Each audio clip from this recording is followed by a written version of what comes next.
and welcome. This is Briny West Midland, the Forbidden Library, and today I already to cast some Sorcery and some Vtuber Studio there, fuck. This is fine. Hello and welcome everybody.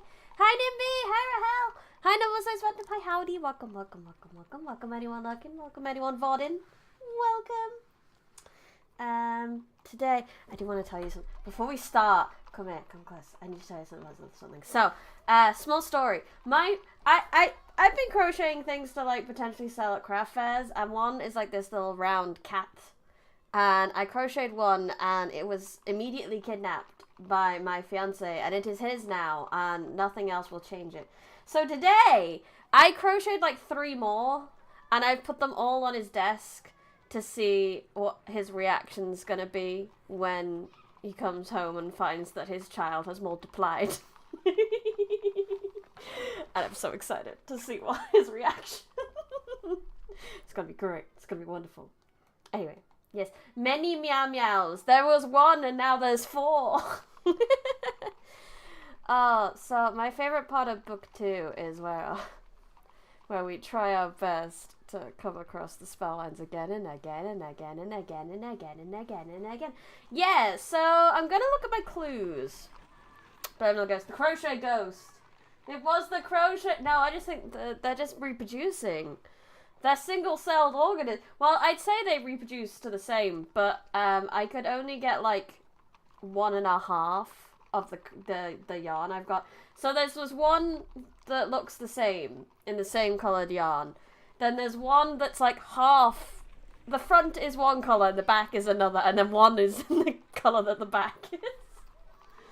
They're all different kitties from the same litter. One, they had a pink and orange mother, and a green and blue and white father, you see. I will get pictures of these cats later for you, I promise.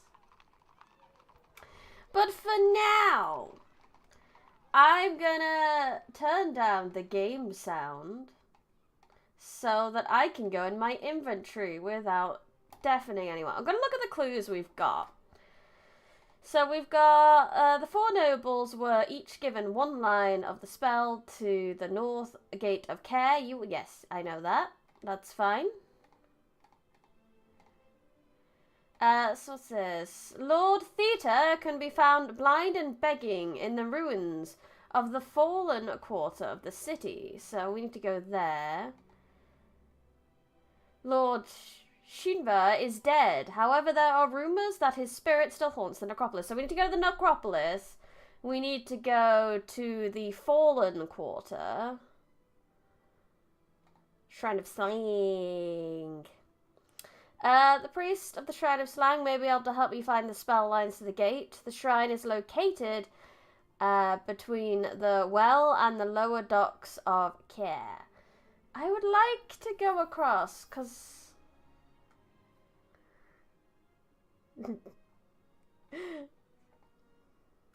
A man named Vic runs several businesses in the city port. Well, that's wonderful. Okay, so for the necropolis, I've been looking at it since, so the necropolis is way over here, and the fallen quarter, so I need to get across the river. That much is for sure. So I guess I need to get my ass to the docks to get across. I mean, last time I swam, so... The ruling bodies of the city is fudged, yo. Yeah, can't swear yet. Thanks for reminding me. Appreciate it. So I think if I'm gonna take a nice... I might go up this way. It's the longer way. If I turn left. Just because I haven't been this way. So I think it's a good time to just see where we get. And then we can head to the docks from there. So this could take a while. But obviously I went through the Festival of Thieves last time. But I guess that is probably the quickest way to the docks if I just went straight. But new things. But old things. New things. New things! We could find more clues! Let's go. Do we even have any of the lines? just need to turn the game back up. Not that there's that much music in it. They say of the necropolis is where the pantheon is. They say the necropolis is where the pantheon is. I don't know what a lot of the songs you sing in my chat are, so I just kind of have to guess. It's great. Swarmgart, hunted by slavers. Between the well and the docks. Which well? There's so many wells! Well, indeed. Okay. You follow a group of youngsters with packs up the road. Homes, hovels line the track, and strange faces appear at the windows, watching you as you pass. Then from around the bend ahead, a troop of guards appear. I'm gonna keep my head low. Yes, I don't need to be thingy. You keep your wary face down, and you must have the right slump to your shoulders as the guards pass straight by without noticing more than a derogatory comment. A pleasant herbal smell drifts from the doorway of a nearby hut. Ooh, tea? Inside is dark, with a smell of rotting straw rising from a pile of mattresses that circle a low table. It is only after a moment you notice these mattresses are occupied. Oh my, what is this? 3 ugly faces peer at you through clouds of smoke, raising their hookah pipe that sits on the table. Not tea! It's not tea! Let's examine the people. You look at the 3 creatures who are staring at you with lazy disinterest. They are black elves, normally clever and vicious creatures, but these 3 only stare vacantly into the clouds of smoke atop the hut. If they're normally vicious creatures, then we probably shouldn't bother them. But what if? You turn to the nearest health and nod greetings. You say. The elf nods in return. I want to ask for your help. The elf nods deeply in return. I hear the north gate is locked by a spell. The elf nods a 3rd time, more profoundly now.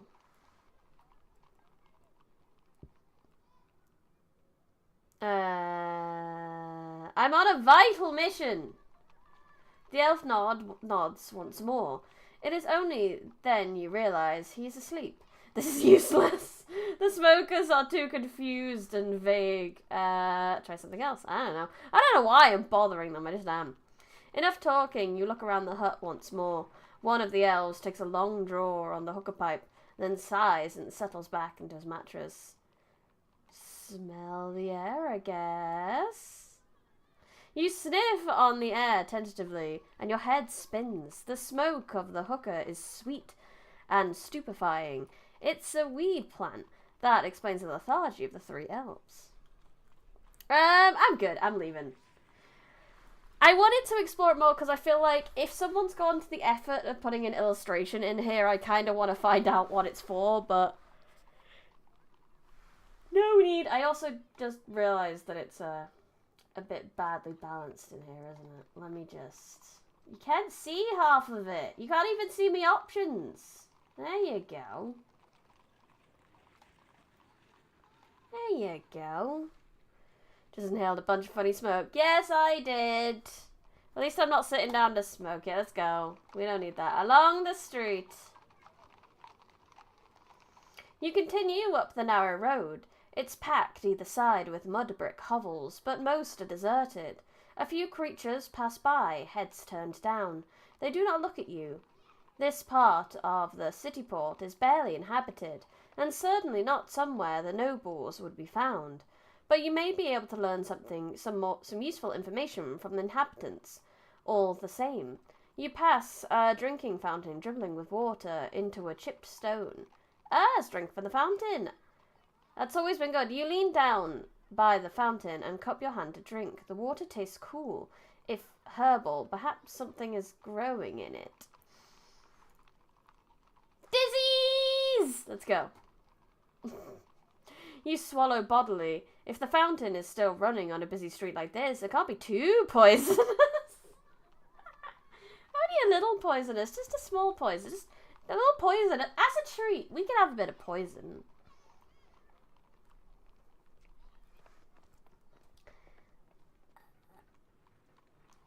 In fact, the water seems quite fresh, and you swallow a few more mouthfuls, finding you had not realised how thirsty you were. The dust of the city streets and the baking heat has been tiring to you, but now you feel somewhat refreshed. Let's stop and talk to someone. You stop, stooped orc-like creature. Greetings, fellow. I'm looking for the Shrine of Slang. At once, the creature seems to brighten up. I love slang, he answers, with genuine enthusiasm, though I've been there once a week for the last year and never seen anyone attempt the impossible question. I'd love to see that. What's the impossible question? Exactly. I have no idea. I've told it's never been asked. That's the whole idea. It's a question with an answer, but one that's never asked. The creature shakes its head. I tell you, if I could have a try, I would, but I don't dare. The creature looks somewhat comfortable to be talking to you. I'm new here. What have you got to say? I'm new to care. Hope you weren't drinking from that fountain. That's just the soup. It's just a tasty poop. The creature shrugs. Then keep one hand on your purse and the other on your sword. It replied. Why it? They, correct? They replied. There are people here who would steal both. I'm heading for the North Gate. The creature nods sadly. The North Gate. I heard about that once. What did you hear? Oh, I don't know. Creature sighs. I think maybe they took it down, but I've never been able to afford to cross the river. Is it that expensive? I don't know, the creature answers. It's all relative, excuse me. I have to be going. With that, he shuffles away. There's nothing else to do here. You continue up the road. Oh, Lucas. You're terrible. Why would you do this? Why won't you let it fall into obscurity with my hours and hours of content? I'm sure it's not the only time I've said that, though. I feel like I said that in the D&D somewhere. Probably. I don't think it's the first time.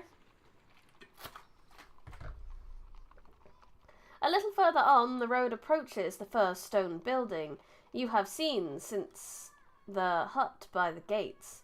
It has windows of glass and a wide yard inside its uneven high walls. Whoever lives here is wealthy and understandably cautious. They have, however, a fine stallion, only loosely tied up outside. If I had a nickel, we'd have 2 nickels, which isn't much, but it's weird. Phantom Thang may be a joke, but that's how the 1572 cholera outbreak happened in London. What feels off? Where's the pirate talk? Well, this ain't pirate time. This is adventure time. Not the TV show. Pirate time is exclusively on Sundays. Ain't no pirate talk to be had here.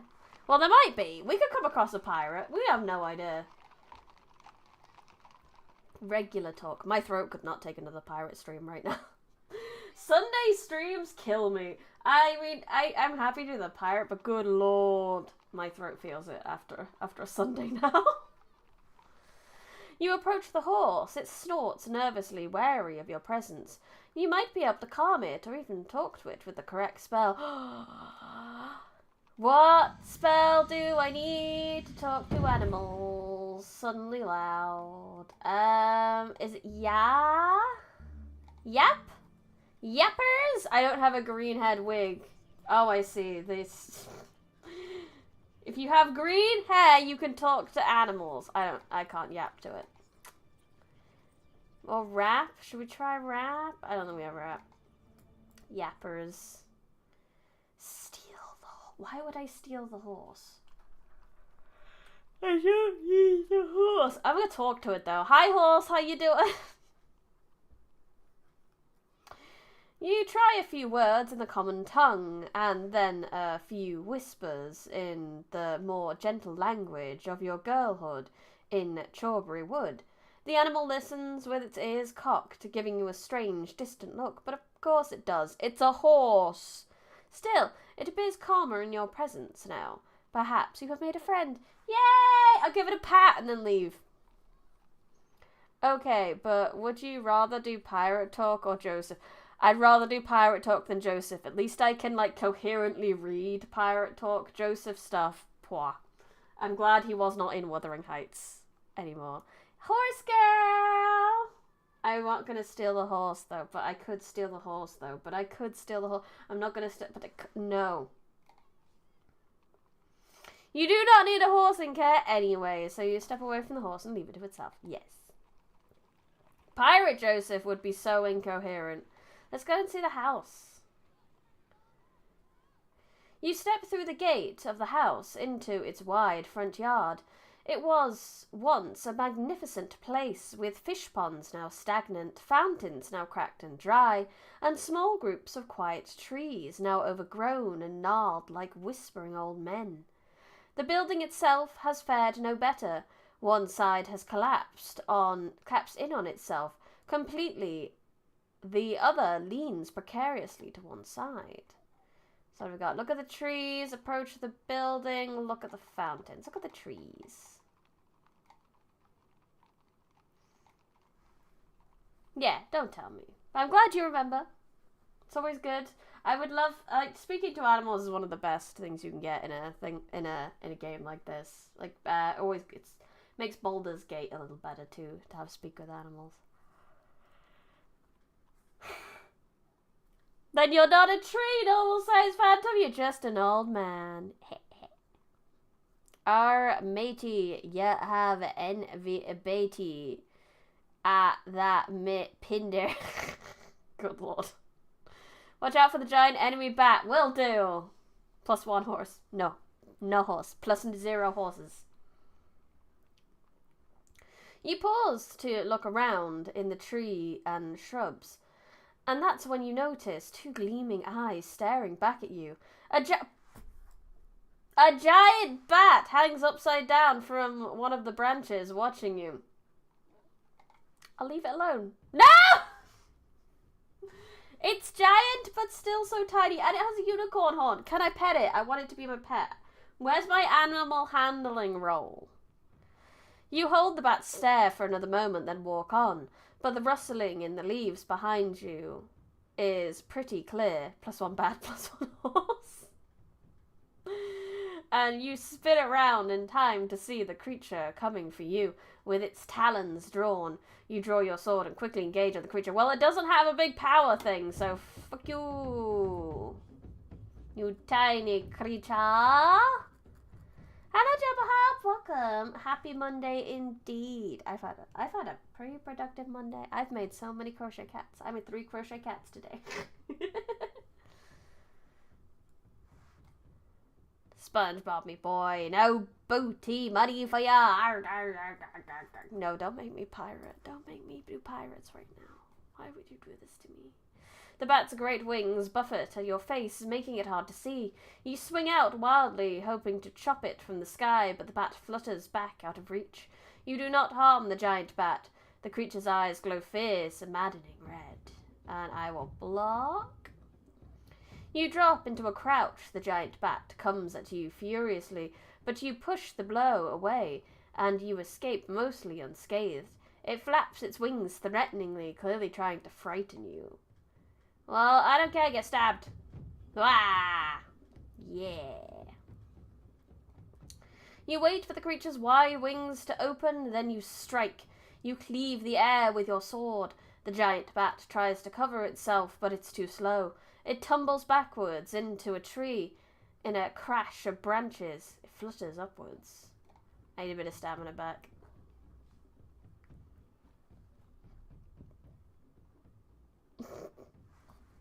So we've got cholera and potentially rabies now. We're slowly... Where's the fleas? I need to go get my fleas back. You fall back. The giant bat screams through the air but you repel it with your blade. You breathe a sigh of relief. It drops into the bushes, wings folded, so it's gonna do like a little, just a little stabby stab.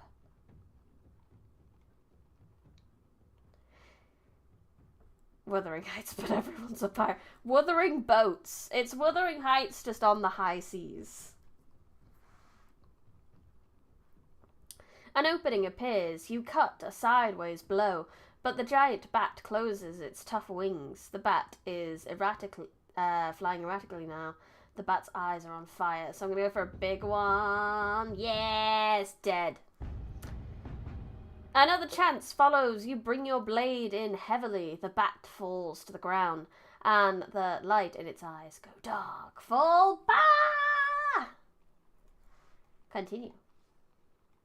You turn to face the house once more. Do I not get anything for that? Ah, sad times. Is there another enemy in the fountains? Is there like a giant monster fish or something?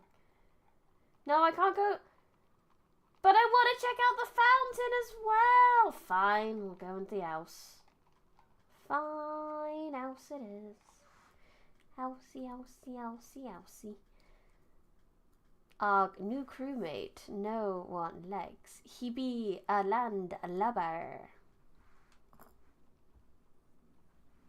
Hello, Kadaki, welcome. Glad you like Sorcery. It has been fun so far. The front door is as wide as 2 men and stands imposingly sealed. A small path winds around to the back of the house. It said there was a fountain here. I know it doesn't show one, but it did say there was one. Let's go to the back then. I could probably use a spell to potentially get through the door. No, I want to go back! You follow the path around the back of the building. The rear is simply boarded up and secure. There is a low stone wall, particularly ruined, through which the path continues, turning into a track that runs away through the fields. Near Catherine, I did not plunder that booty. You did, and in plundering it, you have plundered mine. Then Heathcliff and Hareton have a cool sword duel on the boat. Like I said, I ain't doing pirate voices. You can't make me.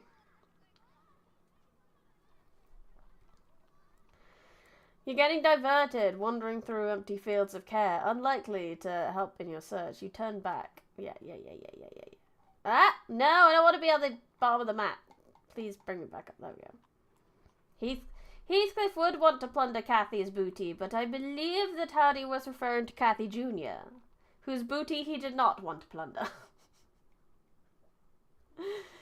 You stride up the steps to the door of the grand house. Knock on the door. Hello? Is anyone home? You walk up to the door and knock just to make sure. Let's just try the door.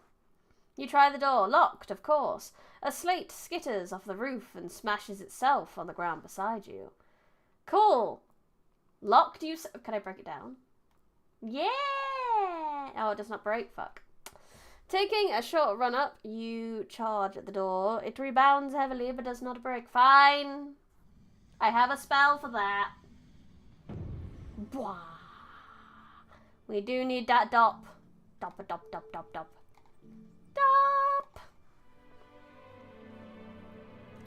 But a locked door is of no consequence once you have woven your spell. The great oak door complains once and then gives way, swinging open to reveal a dark hallway beyond.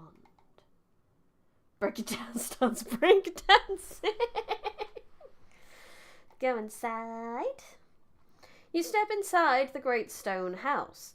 A cold silence descends, quite different from the dusty heat outside. This place feels like it has not been lived in for decades. Although judging by the lack of dust, it may not have been quite so long. Floorboards creak underfoot. At the end of the hallway is a sealed door. Is that a chink of light just visible from beneath the frame? Look at the light.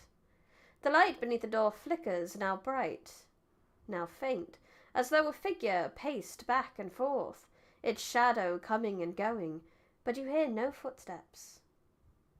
Creep forwards. You make your way along the corridor. The walls of either side are lined with large portraits of dusty-looking men and sour-faced women who sneer at you as you pass. Let's have a quick look at the painting. The figures in the paintings are finely dressed, but they also have knife scars on their faces and nicks in their ears. This must be the thief kings of Care, murky past. You pass a large metal coal scuttle sitting against the left-hand wall. You stop and look inside the scuttle, but inside is blackened, and in the darkness, it seems as though an infinite deep pit was contained inside. I could put my hand in? Yes.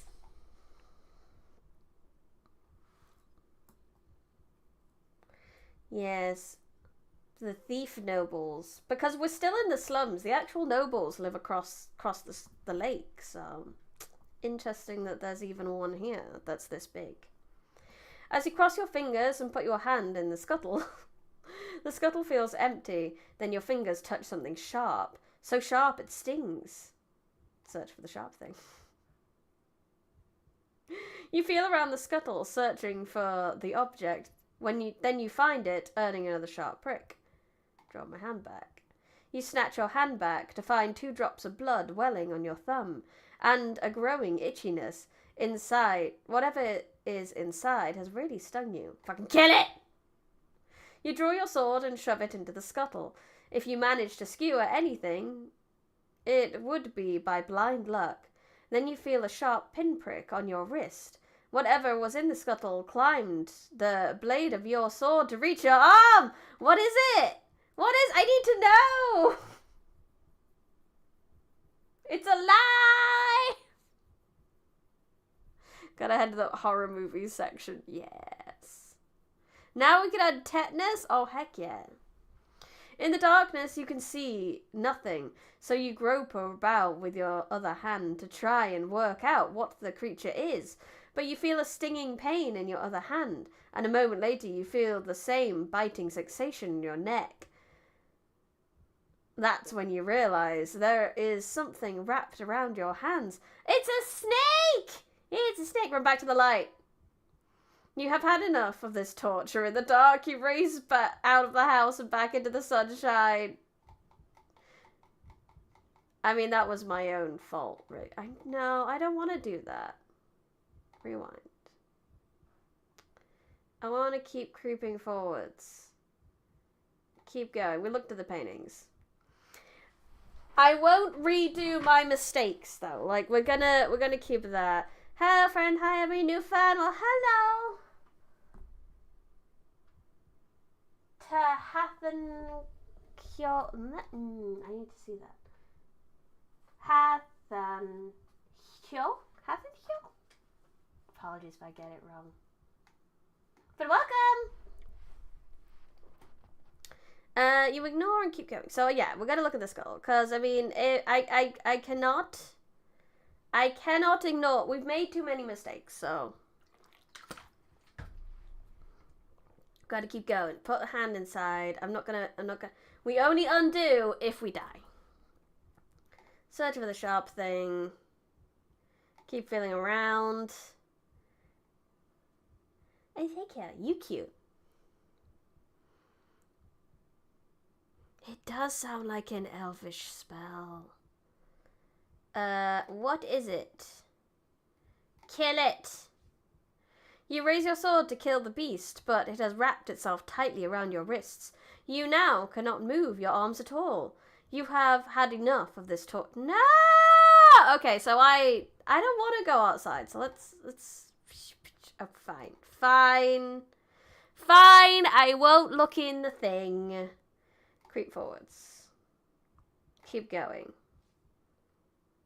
Don't look in the skull. You leave it behind as you head down the corridor. Boo. Snake bracelet. Yeah, it's for fashion. Yeah, I'm gonna ignore the snake. Gonna be good. You reach the far end of the hall. You feel as though you have walked a mile already in the cavernous gloom of the corridor. The only light comes from the gap around the frame of the door in front of you. More darkness wells up to the right. You can just make out the first few steps of a flight of stairs leading away upwards to a second level of the house. I don't think I'll be able to see if I go up there, but I'm kind of curious. Have you tried talking to the snake? No, it didn't give me the option. And I'd just call it a bastard anyway.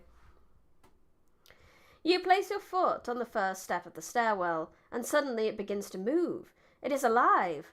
Some kind of thin, flat beast, or is it a trap? Jump back. You jump back in alarm. The shadows seem to churn, and the steps of the staircase creak and groan. Although you cannot make out what is happening, after a minute or so the noise stops, and the hallway is still once more. Yeah, I know, no green wig. Try again. More boldly, you put your foot on the stair once more. Again, it begins to move with gentle lifting motion. Or perhaps it is not a beast, perhaps some kind of mechanism. We found escalators! Escalator. Stay still and try to balance. Or it could be a mimic, that's true. The stairs is a mimic. Oh, no. I don't want it to be a mimic. And no access to the stairs in this darkness, I assume. Maybe. You stop dead still as the stairs move underneath you and try to balance. It is not easy. You are definitely raising into the air and curving around the bends in the staircase as you go. As you reach the top, you see a corridor approaching, almost close enough to jump. I'm going to wait a little longer. You wait moments longer. The stair beneath your feet continues to rise. What will happen when it reaches the top? Will it crush you against the ceiling? I want to find out. Wait.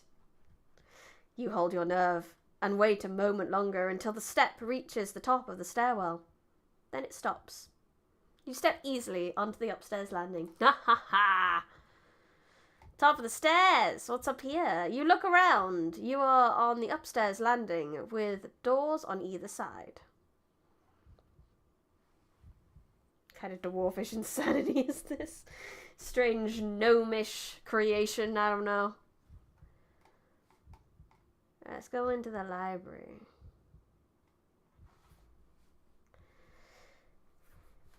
This is a library in darkness. At the far end, a pair of eyes stares back at you. Who's there? You call out. A creature at the other side of the room makes no reply. In fact, it makes no sound at all. The distant eyes have not yet blinked. Look at the eyes. You step forward boldly, your own eyes fixed on across the room for you. They do not blink. They do not even move as you approach. Staring contest! You stop and try to stare the creature out. It's agonizing work. A minute goes by and still neither of you have blinked. Keep straining! You keep staring until your eyes begin to ache. They do not react. Then you see why. They are the eyes of a large portrait that hangs over the far wall in shadow, but for a dim sunbeam falling through the gap in the roof. It's just a painting. It's just a painting. Oh, libraries, be careful of robotic women with daddy issues. And fairies that make you tea. And me.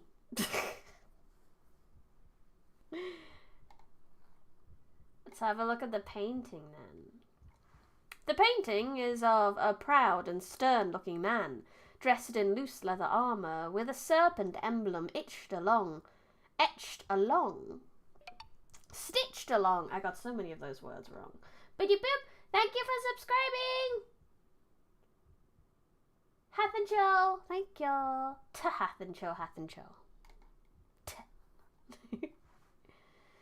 Stitch along the length of one arm. The painting fills the entire wall of the room and must be twice the height of the man who posed for the likeness. Look at the man. You step back a little to regard the man in the picture. The most striking thing about him are his eyes, cold and cruel. They seem to gleam with cunning and the will to survive. They are the eyes of a man who would harm you if it suited him, knowing full well what it was he did.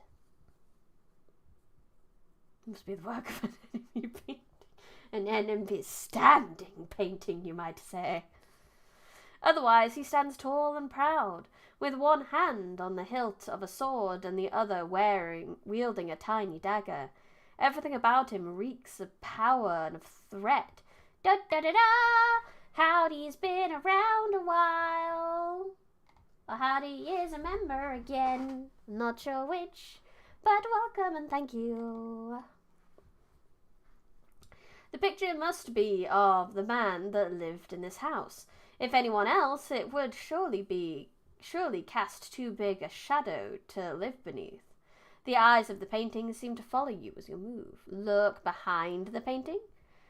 You raise one corner of the frame from the wall and peer behind it, but it's too dark to see if there's anything hidden there.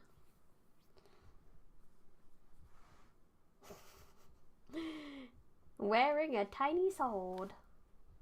You grab the base of the painting between outstretched hands, then heft the frame up and off the hook that holds it to the wall. There is a moment when you think you have it under control, then you are holding the true weight of the picture and it begins to stagger backwards. Drop it! But the weight of the frame is too much. You let go of the painting and it crushes the floor, landing on your foot. No! I wondered why I lost stamina. You howl in pain as the painting teeters, then tilts until it is leaning once more against the wall. Look at the end wall. You look over the wall where the painting had hung, but there's nothing else of interest, just a dark outline. Boo! Nothing happened. Smart move. Yeah. Yeah, I did that last time on my parents. Hashtag relatable content. You turn your attention from the portrait. There is nothing else in the room. Boo. Rip to my foot. You return to the top of the stairs. Then let's go to the bedroom. The other bedroom. You step through a doorway to a simple bedroom. The bed is unmade and looks as though its owner left in a hurry. Personal effects are scattered all over the floor, as if the place had been ransacked, which it probably was. A cane leans by the bedside. You see nothing else of interest. Insert Tom and Jerry. Ah! Scream. Perfect. The cane is a simple straight stick with a leather loop at the top to sling around the wearer's wrist. It does not look like any sort of weapon and does not appear to be magic. If I can loot it, I will loot it. You take it, although you cannot think what it might be for. A second door leads further into the house, or you can return to the stairwell. Further in, a bathroom. You might find firearms in the bathroom. Quest item obtained, question mark? No clue. We'll find out, hopefully, maybe. The further... I think probably, because this game isn't the kind of game that lets you pick up random shit for no reason, so... The further door leads it to a bathroom. There is nothing in it. Not even a mirror, only a gap where one used to hang. The only fixture is an empty iron bathtub in the middle of the tiled floor. What's under the bath? You crouch down and peer under the bath. Something darts at your face. You leap back. Run my sword under the bath. It's probably another fucking snake. You draw your sword and swipe it in an arc under the bath. It comes away clean, no blood, and no hidden treasure. You head out of the small room. I mean, you just lifted a wall painting for no apparent benefits. That's true. Back to the bedroom. You return to the bedroom. Top of the stairs. We've done everything there, so let's go back downstairs. You return down the stairs, which seem quite normal now, back to the lower hall. A chill breeze lifts from the stairwell. You push open the door and enter a wide panelled room with a thick carpet. It is a study of some kind. The source of the light under the doorframe quickly becomes apparent. A roaring fire burns in an enormous grate on one side of the room. Let's have a look at the fire. You go over to the fire to warm your hands, only to find it emits no heat at all. It burns no fuel either. The enormous grate, large enough to roast a whole boar, is entirely empty of wood, ash, or coal. But the flames are nonetheless brilliant, and as high as a man. If it is not heated, it do not burn, yes? Let's look in first. Peering deeper at the base of the fire, you see there is definitely nothing burning there. The flames spring into life a finger's width above the grate. They are so bright you can make out nothing beyond, but it seems that the hearth goes back some distance.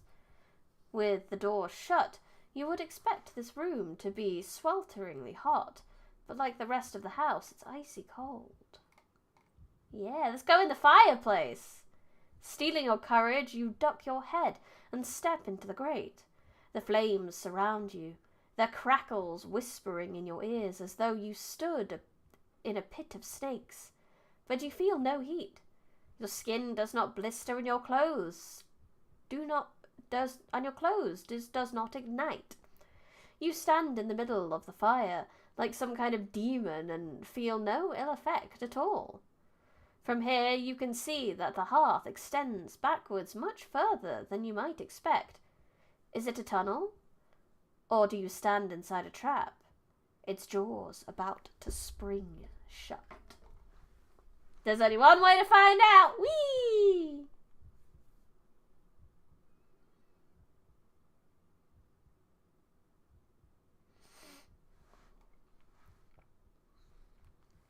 You creep forward across the gate, through the flames and beyond, into a low stone alcove hidden by the fire. The walls are made of solid slabs of stone, and there is nothing here. No treasure, no secret doors. On the far wall there are a strange set of markings, a series of grooves like scratches radiating outwards from a small hole. Ooh, what spell can be cast right now?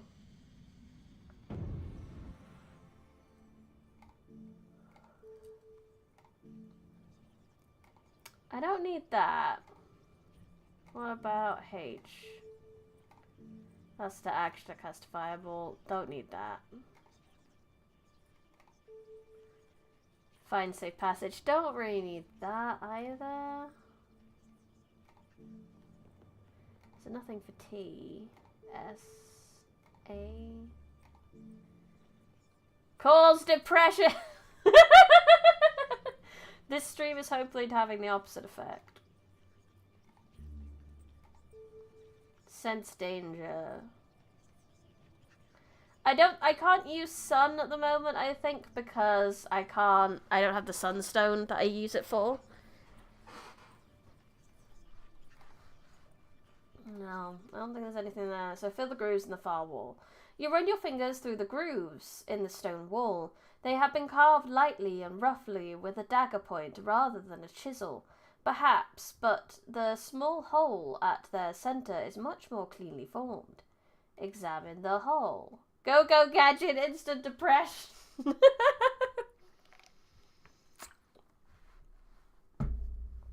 This gameplay is amazing. What are you on about? This is peak gameplay. And don't let anyone tell you otherwise. You put one finger into the small hole. You cannot find the bottom of it, and it seems polished and smooth. It looks like the bolt hole. you might find in stonework of a fortress doorway, except for its position in the middle of a blank wall. A keyhole?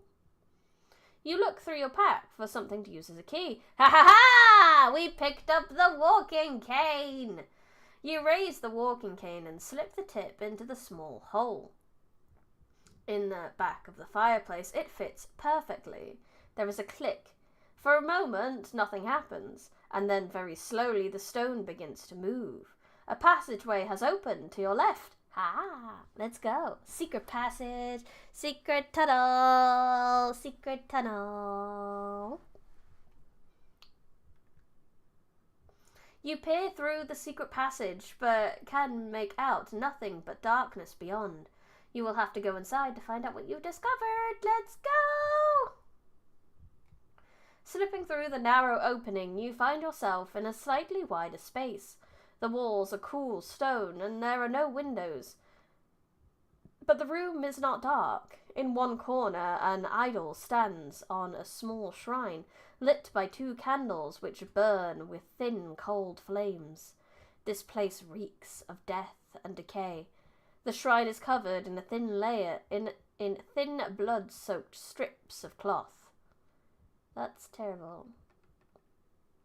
Beware of moles and hippies. You hear an amorous moan. Ugh, no. Is it Wawa? I wish it was Wawa. Let's look at the shrine. The shrine is poor and cheap, unlike everything else in this house. It seems to have been hastily built out of uneven stones and plank of wood. And the small statue of a fat god that sits on it has been modelled from humble clay. So it's definitely not Wawa. I just noticed why is there a Lego brick over there? Where? Oh, this? That's the chimney, I believe. Look at the god! It must be some local deity. At the base of the statue, at the base, the statue is the name, Koragra. Above his head is a plaque with a short inscription, and on his face are painted 4 red dots. You glance behind you, suddenly terrified that the secret door might swing shut and leave you trapped. Let's have a read of the inscription. The inscription is scrawled as though through the hand of a child. You have to squint to read it. Give me back my eyes! You're starting to get the jitters down here. Look at the dots. The dots on the idol seem to have been dabbed with a fingertip.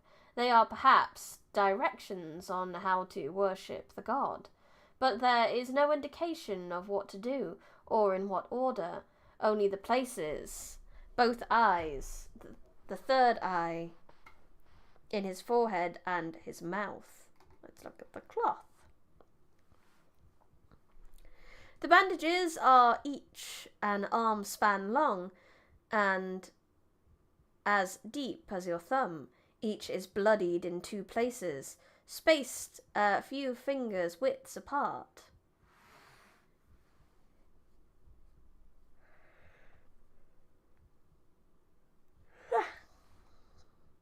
There are 30 or 40 such bandages here, running down from the shrine like streamers.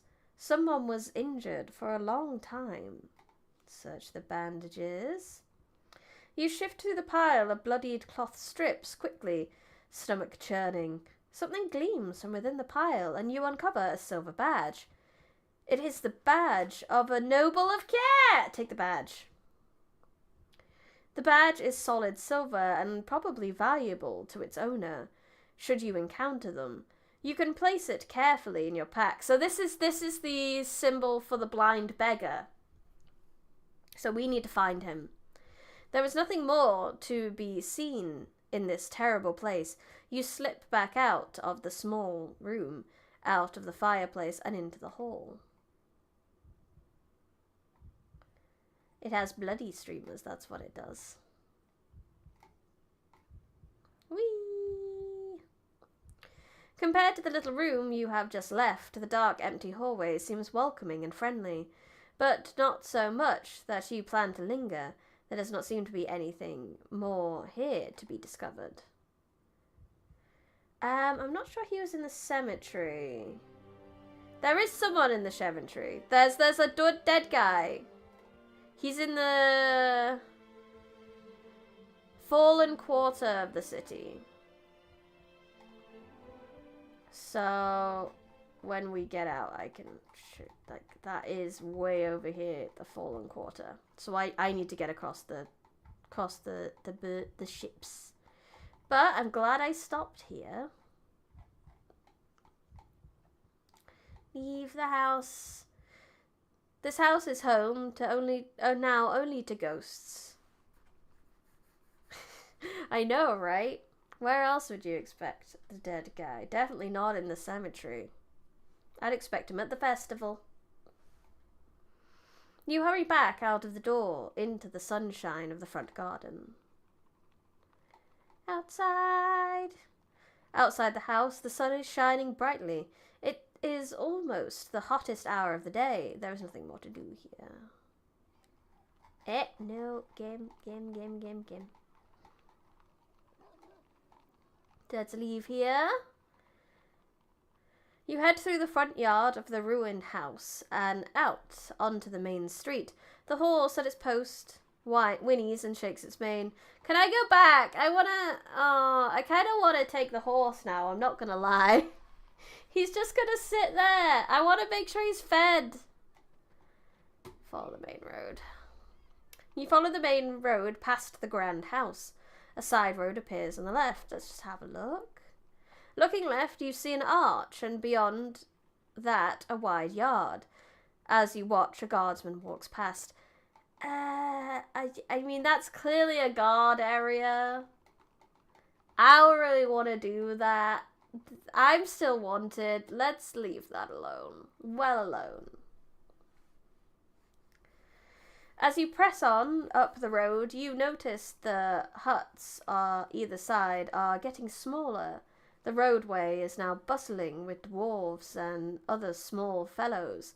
It seems, from the contemptuous look you are receiving, that the inhabitants of this sub-hamlet are not kindly disposed towards human-sized outsiders. I just walk on my... That seems like somehow worse.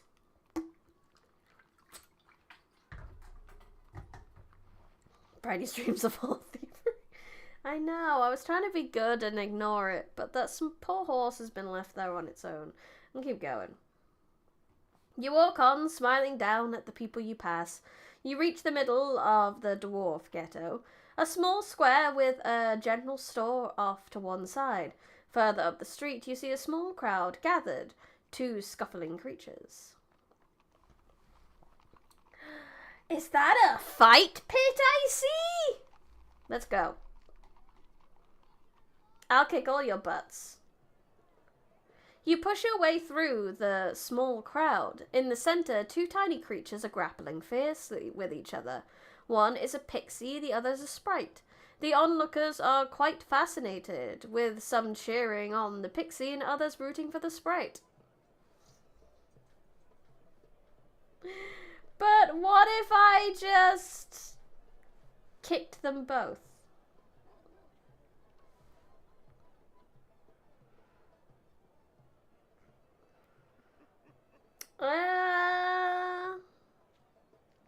Place bet. You look about to find someone to place a wager with, but there isn't time. The sprite goes for the pixie with a tiny arm lock. The pixie ducks, spins around with a flying high kick, and knocks the sprite reeling backwards across the dirt. With a hop, skip, and a jump, the pixie is sitting on the fallen sprite's chest, with two fingers up its nostrils. "Do you yield?" it squeaks. The other creature makes a yelping noise, presumably a yes. The crowd cheers, and the debts are settled up. Eventually the crowd disperses. Well, that was funny. What's in the shop?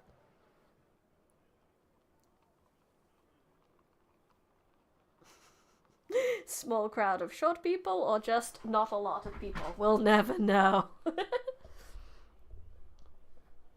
Pixie WWE, yes. You duck your head to squeeze through the doorway of the dwarf store.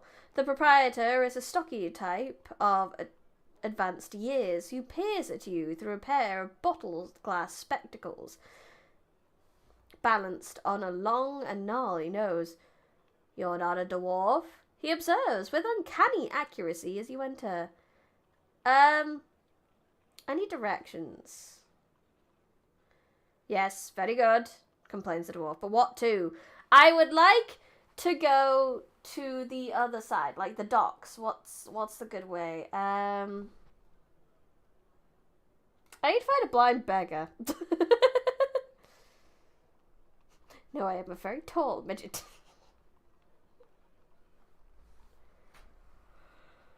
"There's plenty of those in... Oh, God. There's plenty of those in care," the dwarf replies. "But there's one that most people mean when they ask for the blind beggar. That's the one as they enjoy seeing beggared. He's been living in the north of the city, in the ruins of the fallen quarter." "You've come for my gold now!" "C86, how dare you be in two chats at once?" My God. Being attacked from both sides.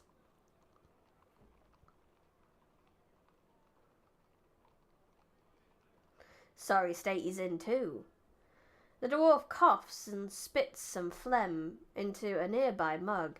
After reflecting, he then knocks down the price of the mug a little. Gross. Where can I find the first noble? You ask. "What, Sansa's? The indifferent to everybody except himself? I don't know why you'd want to. They say he's been closed in session with the council for the last 2 months, so you probably have to find the council building. Not that anyone knows where that is, of course." The dwarf frowns at you and scratches his armpit. "Look," he growls. "Are you gonna buy anything, or you just stand there interrogating me? What you got, mate?" You look around. "I want to look around," you say. The dwarf shrugs then. "Look away. If you've got enough room to turn that big empty head of yours." You browse through the shelves. So we've got a selection of gauntlets, a potion of mystery, some provisions, a honeycomb of beeswax, a small vial of dust.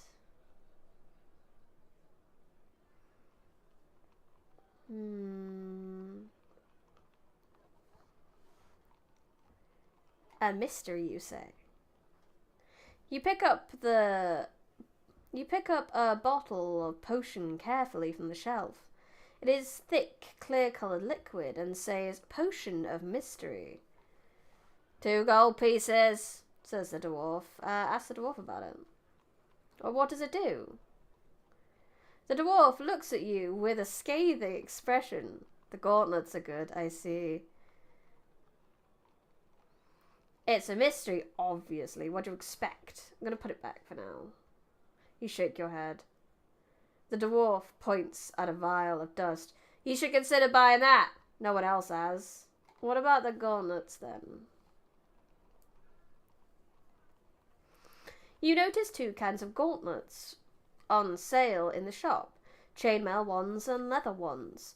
5 gold pieces for either, the dwarf remarks helpfully. "Chainmail is hard to make, but leather is harder to come by."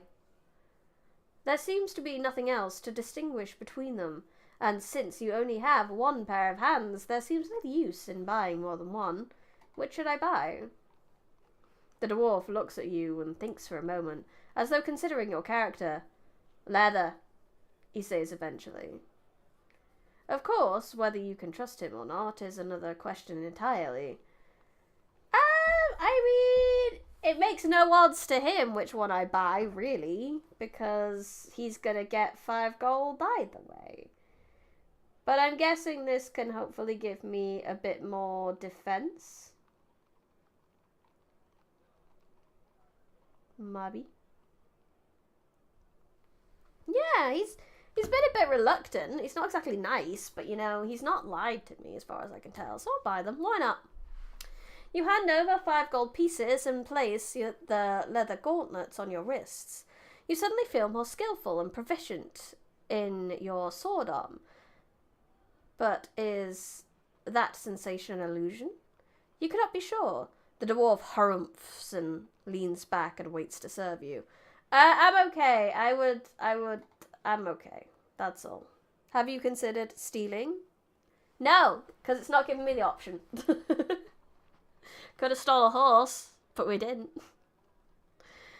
That's enough for me, you say. The dwarf nods. Pleasure doing business with you, he replies. You head back out into the sunlight and stretch to your full height. Walk on through Dwarf Town. You follow the road up a gentle rise towards a building with a large domed roof. All of the various alleys seem to converge on it. And it is thronged with people. From here, it seems there is no way around. Approach the building. So this was the market. I did come here once. But by the time I got here last time, it was like evening time and only food was open, so I didn't get to look at anything else. He got a chump to buy unbought goods. He wanted me to buy the dust because he said no one would buy it. The road becomes narrower as the slum dwellings either side become more built up. Finally, it opens onto a small plaza, in which, in the shade of the large domed building, it is some kind of sprawling covered market. Looking left and right, you see several other roads entering the buildings through different archways.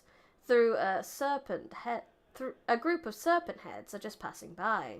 Let's have a chat. You stop on greetings. You begin. What is this place? The serpent head looks back at you unimpressed. It's the artists' quarter. They have to have a roof over them, or their paints run and they complain. Nothing worse than complaining artists, remarks the second creature. Thank you.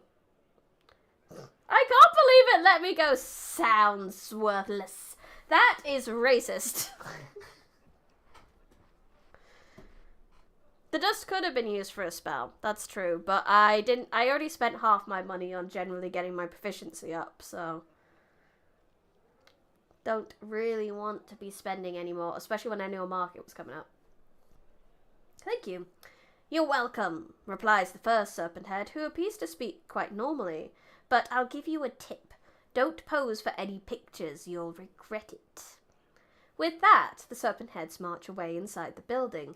The market seems a confusing place. Various tracks head off into bushes near its walls. You may be able to find a way around it after all. Why would I want to find a way around it? Let's go. What's inside? What's going on? The market is a maze of alleys. Every inch of space is being used for trade, with shops, stalls, and piles of goods set out on crates and barrels. Hawkers bellow out their wares, each trying to shout out to the next. People and all manner of strange creatures mill about, quite lost, but very few seem to be actually buying anything. Into the crowd, I guess. You lose yourself browsing the stands. Most sell carpets, but some also offer incense burners, lanterns, and pottery. You can't see any blacksmiths or food stalls, however. I mean, they're probably maybe out there or maybe down here. But this is the artisan quarter, not the adventurer quarter, so like... Eee. You move on through the market, elbowing your way between shoppers and hawkers, to stand below the enormous glass dome. Through the hubbub of passers-by, you spot the exit across the hall. Noise rolls like thunder around the roof of the market. What we got? Back down the market. The far end. I want to know what's at the far. I want to know all the things. I am too curious to leave. You walk to the furthest end of the market. On your left, a man grabs your sleeve. You want to buy a carpet? He has finest carpet this side of the backlands, made from real moths.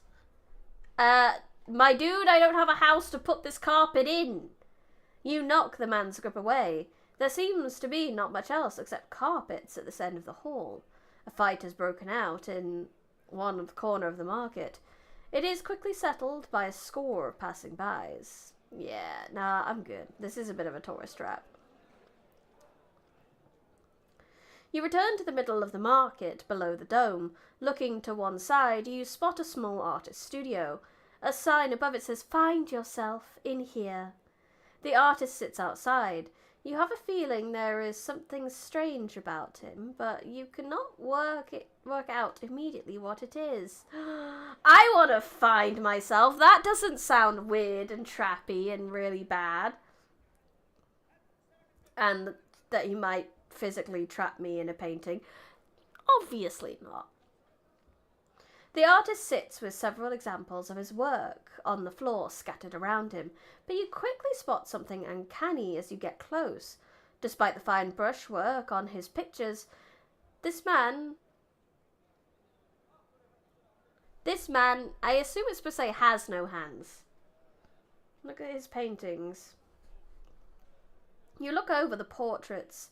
He has a series called The Nobles of Care. You recognize none of the faces, but you do your best to commit them to memory for future reference. The pictures are detailed and very realistic. The artist, whatever his secret, is clearly quite talented. Greetings! The artist nods in return. Would you like to buy a painting? They are all originals, I assure you. It does not seem possible. How does he hold a brush? The artist beams at you and adjusts his sitting position. Do you hold the brush in your mouth? No, nothing like that, the artist shakes his head. But to know my secret, you must step inside my hut. There is a painting I am working on even as we speak. He points with his chin. Please.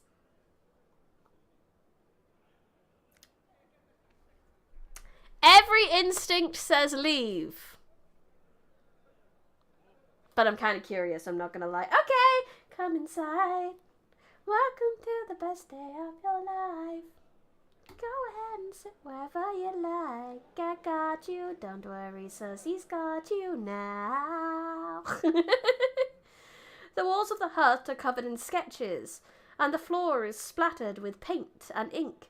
In the center of the room is an easel, and working furiously behind it is a floating brush, seemingly guided by an invisible hand. Oh, fair enough. That's cool. Let's watch that brush for a wee while. The brush moves with hypnotic speed, darting in and out of the different paint pots on the floor and then whipping across the canvas. Whatever is being depicted, it seems the brush would like to finish it as quickly as possible. Let's have a look at the canvas. You cross the room to look at the canvas and then leap back with shock. The brush is a painting, an image of you! Oh my gosh. Now that it has a closer look, the brush begins to edit the picture, refining its impression of your features. I'll wait for the brush to finish. You wait to see what the finished image will look like. The paintbrush works at furious speed until the painting is complete. It's not a bad likeness, but then the image begins to move. Cut the canvas. No. Oh shit! I didn't know it painted mimics, bro! Thinking quickly, you draw your sword and slice at the canvas, just as the image begins to pull itself up, out of the frame. I know the snakeheads warned me, but I wanted to see what happened. And I'm kind of glad I did, because this is pretty cool. to stand on the ground. A moment later, a figure stands before you, a duplicate in primary colours, but with a deep gash across its chest. From outside, you hear the artist commanding the painting to grab your money. The duplicate lumbers forwards, its sword drawn. Could it have been a friend? No. It's clearly a golem that just looks like me. Cast a spell! It's a painting. Set it on fire! Hot, hot, hot, hot, hot, hot, hot, hot, hot, hot, hot, hot, hot, hot, hot. Cast. Hot! You raise your spell and fling a fireball into the heart of your duplicate. The canvas goes up instantaneously, but so does the hut. You race quickly out as the rafter begins to fall, burning around your ears. The crowd around quickly stampeding as the flame takes hold. The covered market begins to fill with smoke. Then you see daylight and race for it. Lol. Arson is the answer, as with any good D&D. Arson is always the answer.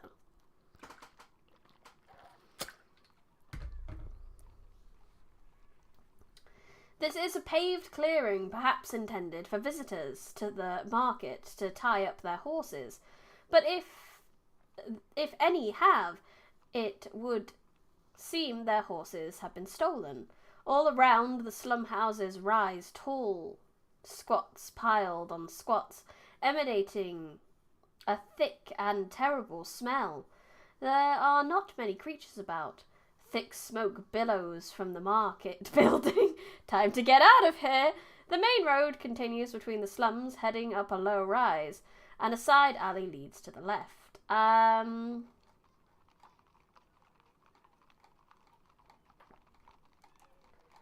think I want to do main road. Yeah, because I've done that one. So that's to the left. So I think we want to make a move. Time to move further into the city. The slums districts of lower care is unlike to find yokels. So yeah, I want to take the main road because I did that one last time. You make your way along the clifftop road between grand houses that must belong to well-to-do types.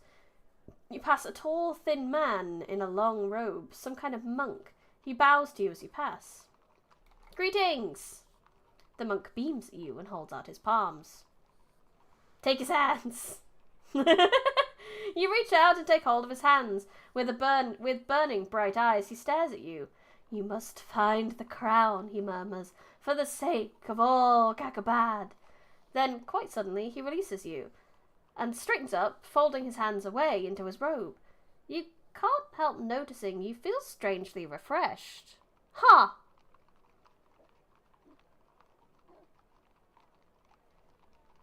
Hi, other Lucas, welcome. Who are you? The monk only shakes his head, then gestures to his mouth. Now that you look closely, you see his tongue has been cut off, and he cannot speak. He bows his head and walks away. I know, right? Along the cliff. You continue up the main road, which climbs gently towards the centre of Care. The road passes through the ruin of a grand building in what must have once been a glorious morning room, an ornamental. Oh no, I'm pretty sure I looked at this pond. This is a very bizarre adventure, I won't lie.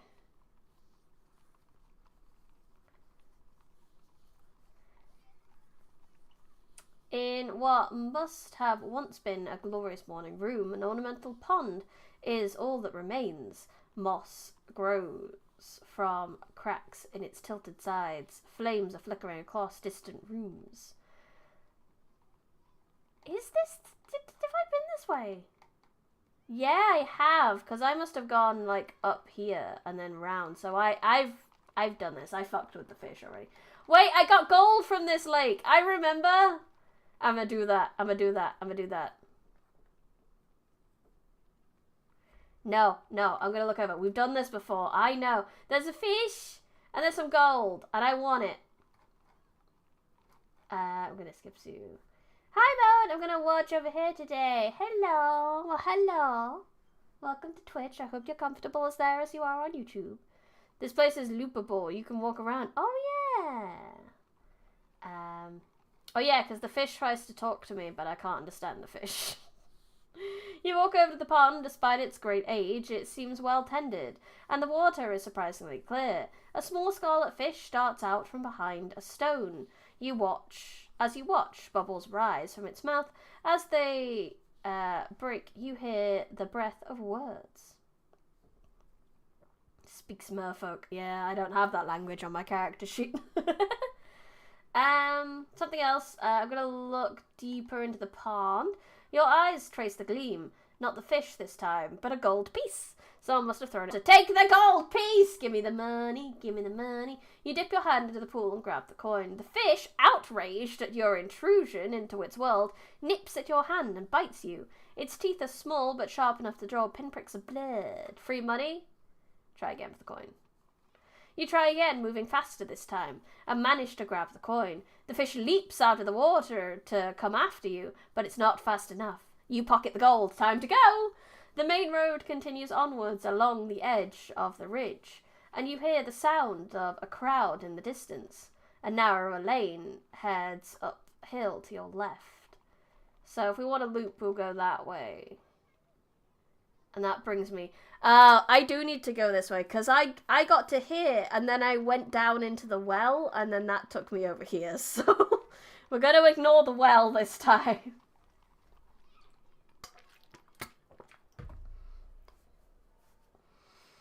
Can't we cook the fish for food? Maybe. We don't have any rations, to be fair. The knot of greed gives ye a nauseous status to those of the water. Mermaids will not like you. Good. You follow the narrow road which skirts the edge of central care. The homes and buildings either side are now more densely packed together. An attack could come from any side now. Let's just speed up. You lengthen your stride, which is probably how you failed to notice the shadow in the doorway. Suddenly a hand appears on your shoulder and you are pulled backwards into a building. Oh no! What are we doing? Why? Why you attack? Don't be afraid. Murmurs a voice. Turn to see who it is. You turn to see who it is. A dark-skinned man with a beard of short stubble. As you look at him, he releases you, holding his hands up to show he means you no harm. Apologies to give you a fright, he says. I am a lonely man in this evil city. You are a human. That's a refreshing sight. Please, sit with me. Talk for a while. I guess I'll sit with you. I mean, I'd rather you didn't do that to me, but we can talk. Sure. Kidnaps you, don't be afraid. Yeah, sir, I am terrified. Correct.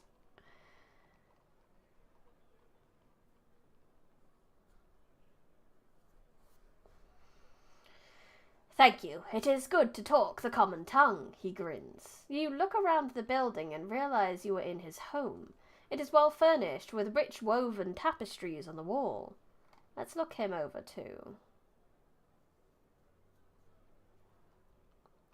You look the man over. He is a noble-looking sort, and wears fine furs and a cloak. He seems friendly enough, but there is just enough of a mischievous glint in his eye to give you pause. Let's ask him about himself. You seem a wealthy man, you remark, looking round at the room. Me? He smiles. No, nothing like that. I used to be a hero, travelling with Glandrador the Heroic, if you've heard of him.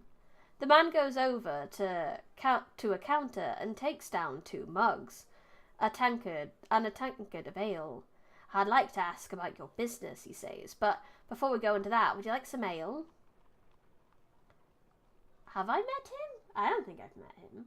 Is that a lie? I think it's a lie. I don't drink. The answer seems to surprise him, to the point of confusion. You don't drink? But if you don't drink, what do you do when you're thirsty? I mean, I don't drink beer with strangers in their houses.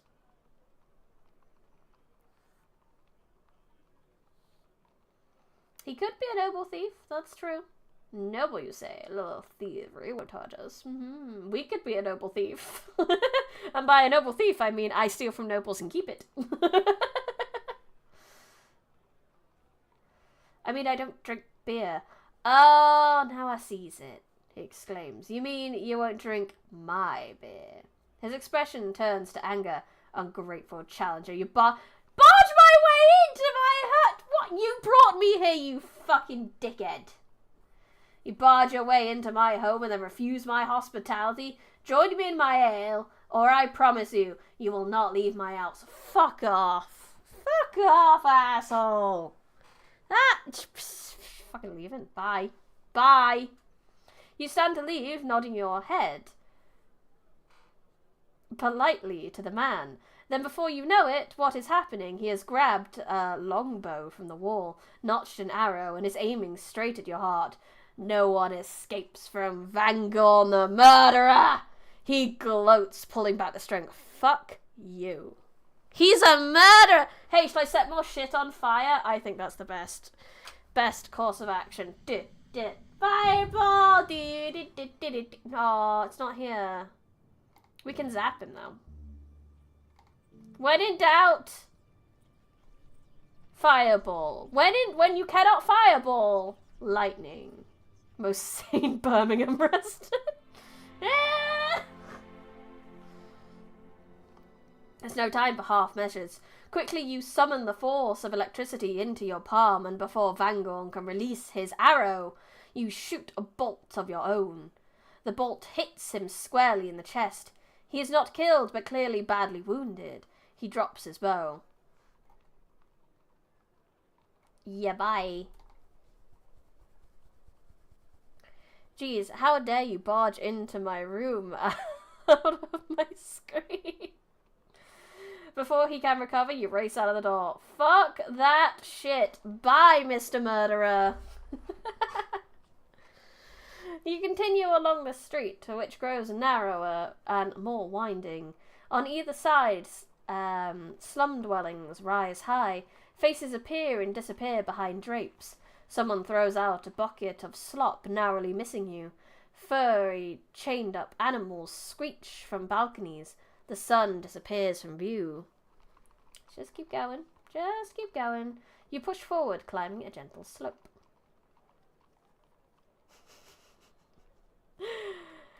We could, but I don't want to go back to talk to him, so...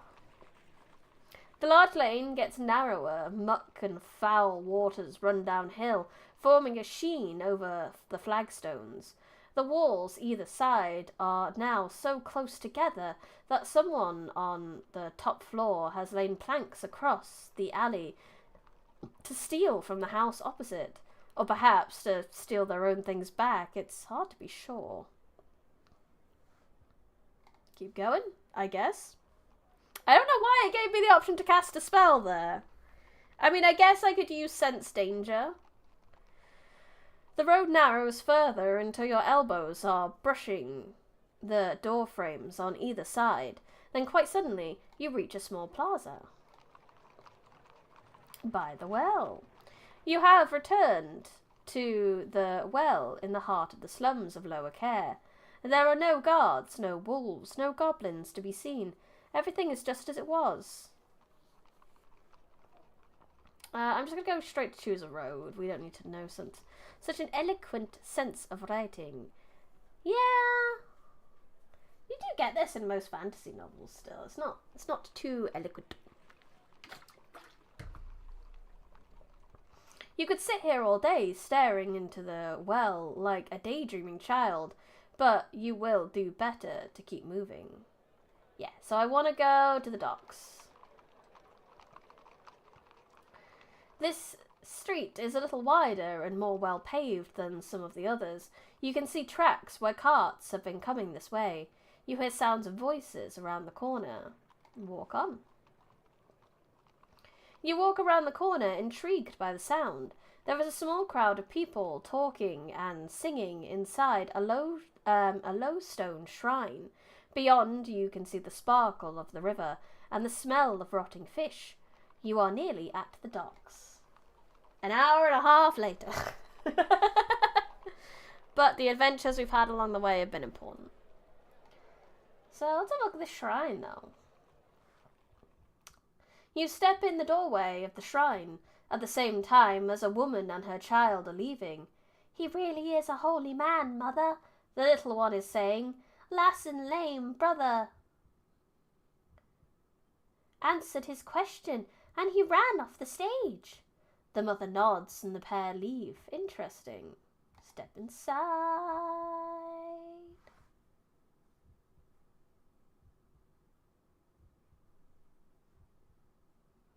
Cult time. I think it's cult time too. This is when they were talking about the impossible question. I need to ask a question that he doesn't know the answer to or cannot answer.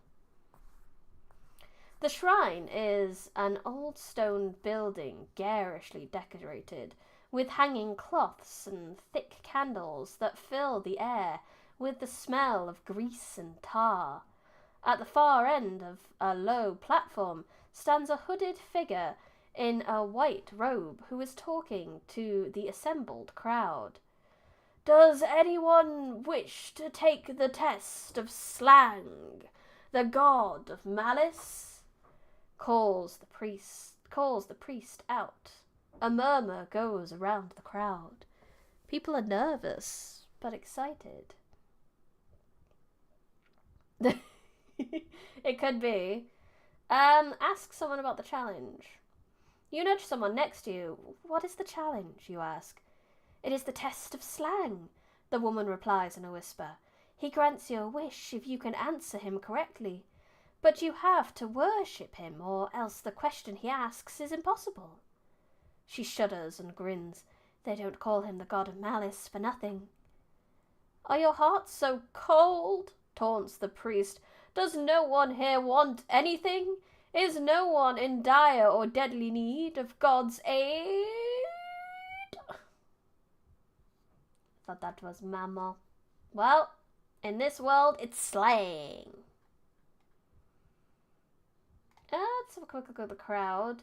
The crowd is a mixture of young and old, women and men. Some cheer and joke and murmur, while others have their legs and arms folded in a devout pose and pray through silent lips. How many are spectators and how many are followers of slang you cannot tell. As he waits for an answer, the priest plucks a knife from his belt and casually stabs it into his own hand. Wait, why?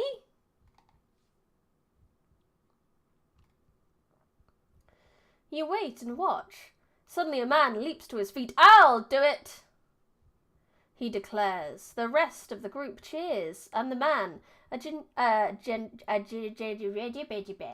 geriatric, is helped onto the platform. Are you a follower of slang? The priest asks. The man spits. Very well. In one corner of the room, a gong sounded, and the crowd falls silent. It's performance art. Which do you choose? The priest demands of the man. Will you take the impossible challenge or pay the price of the easy challenge? The man looks uncertain and turns to the audience. People begin to shout suggestions. Choose the impossible! I want to see. Choose the impossible challenge, my dude. You could do it. Choose the impossible! You cry out, adding your voice to those around you as confidently as you can manage. After a few minutes, the priest quietens the room and turns back to the man. So, what do you choose? Where's the gong come from? The gong in the corner, obviously. I'll take the impossible challenge. The man grins. Very well, the priest declares. There is no price for the impossible challenge. Are you ready? Wait and listen. The man nods excitedly. The crowd hush. Then tell me, the priest says, what is the answer to the question that is never asked? The man falls silent for a moment, chewing his lower lip and musing over his answers. He finally says, silence. Is he correct? The priest smiles sadly and shakes his head. A clever answer, but not correct. The crowd sighs in disappointment. The woman next to you remarks, people always try the impossible challenge. You'd think they get the hint. The man leaves the platform and the priest turns back to the crowd. Who will be next? Me! Pick me! You raise your hand and step forwards. I'll try, you declare nervously. A stranger, the priest calls the priest with glee. Welcome her, please. Obviously the answer is number 9, large. Wrong, it's $20 mugs for sale. Let's go. The crowd whisper and murmur as you make your way to the platform. Welcome, stranger, the priest declares, helping you up. Are you ready to take the challenge, knowing full well that very few succeed? I am. The crowd cheer your response. Then know this, Slang is not a punishing god, but he is malicious.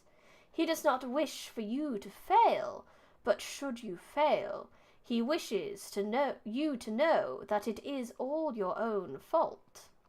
I will not fail! Woo! The answer is carpeted kitchen. Ah!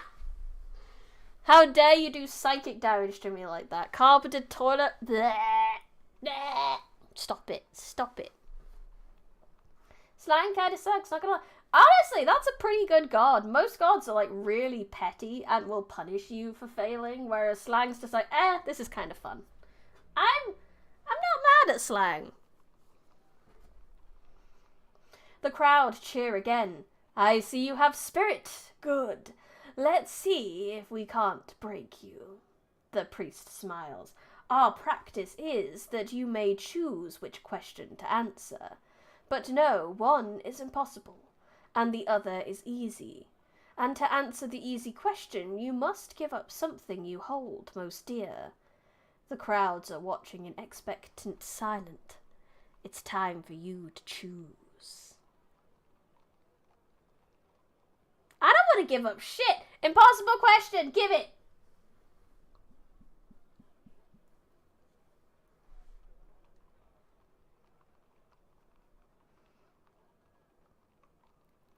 Carpets don't exist for you. Slang sounds like a slightly alcoholic stepdad. I mean, it sounds like slangs. It's a slang word. Slang. I choose the impossible question. The crowd wait expectantly. Then the priest closes his eyes and intones, what is the answer to the question that has never been asked? Your heart sinks. The question doesn't make any sense. I'm gonna go with I don't know, because that's the truth. That's the correct answer for me. I don't know.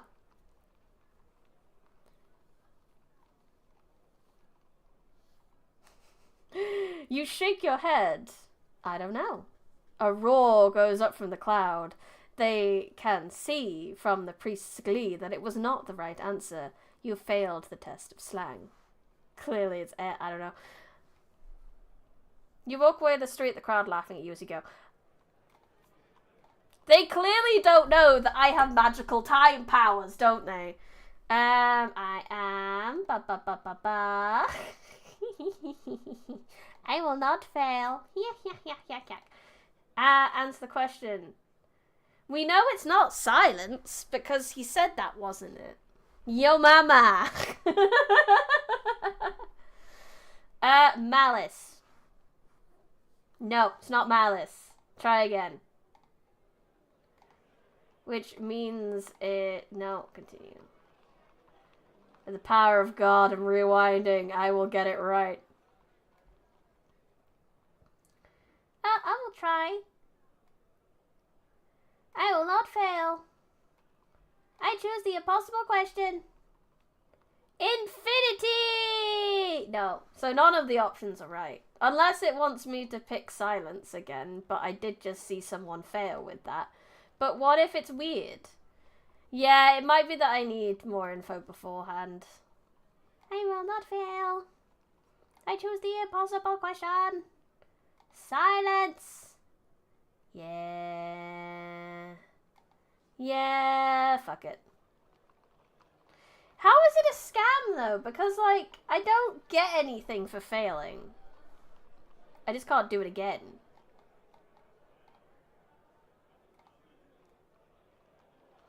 Fine.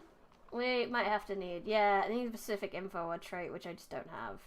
The smell of rotting fish and murky water fills your nostrils. You know this area well enough. You have reached the docks once more. The beating heart of care. Look around.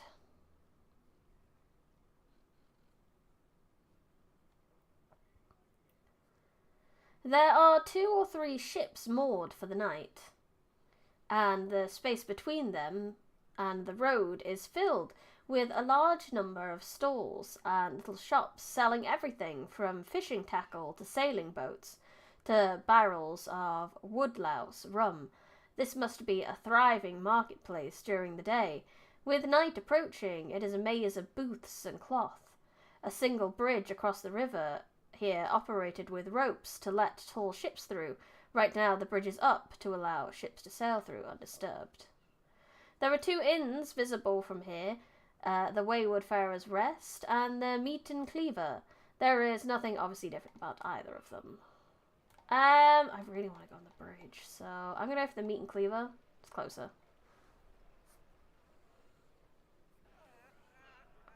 So the way to get answer is silly anyway. Okay, fair enough. Good sense of environment description there. It really paints a picture of the place. It is. It's really nice. The writing in this game is 10 out of 10. The Meat and Cleaver is a small, grimy place that looks like it's been converted from a wood store. Rats run across the floor, and the customers at the tables look haggard and tired, as if just smelling the air is draining them. By the bar, a stooped and hunched innkeeper wipes his beer mugs with a filthy handkerchief. I don't know if I want to stay here, but, you know. You head over to the route to the bar. The innkeeper stands up straight as he can greet you. Greet the innkeeper. Greetings, my good man.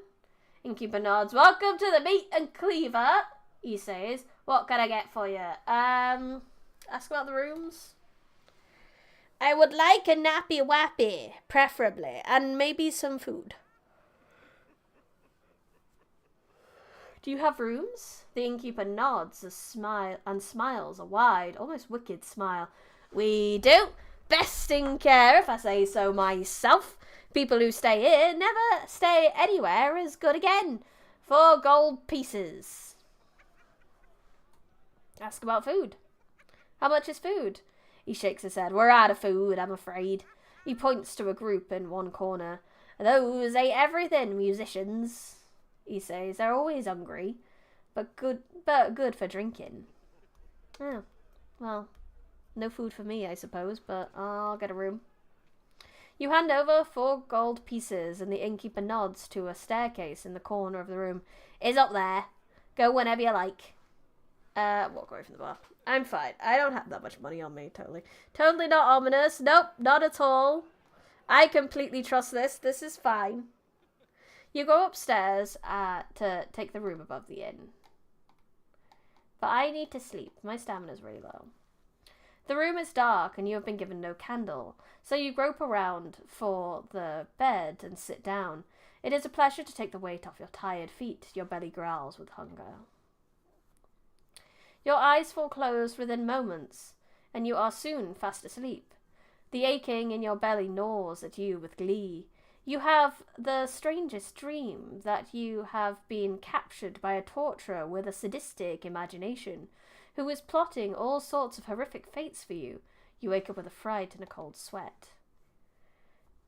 It is just about sunrise, and the early morning light coming through the window lights up your room and gleams off the blade suspended just above your neck. Get off the bed. Why is there a guillotine on my bed? What? What is this Edgar Allan Poe nonsense? What the fuck? You move to get away from the guillotine blade, but your movement is restricted by tough leather ties which hold you down to the bed. As you squirm, the blade twitches. It is suspended on a complex system of pulleys and ropes, with the end of the rope attached around your left wrist. What in the Edgar Allan Poe? What the fuck? From the corner of the room comes a loud, weird laugh. It is the innkeeper squatting and watching. I need meat for my stew. No, don't untie me. What the fuck? The pin of the pencil, the bed, and the gilded. I know, right? My woman in Christ, you actively decided to choose a place. Shush you. I just wanted a nap, okay? And I wanted to stay in the place closest to the bridge. That was my logic. I have 2 whole gold on me. Let me go. Well, I'll pay you for the trouble. Innkeeper nods could do. Though the amount of meat on you is worth more than you're carrying, I'm quite sure. But look, I'll give you a chance. The rope around your wrist there, that's holding the system in place. So if I untie it, or you raise your wrist yourself, the blade will either fall or it'll raise up. He gets to his feet. I tell you what, I'll let you take your time. With that, he leaves the room, closing the door behind him. Pray fade. Baboon, please help. You close your eyes and raise a prayer to the baboon. You feel a great peace descend over you. Your arm moves of its own accord, and when you open your eyes, you find the blade has lifted up. You are safe. You breathe a sigh of relief. Now free yourself.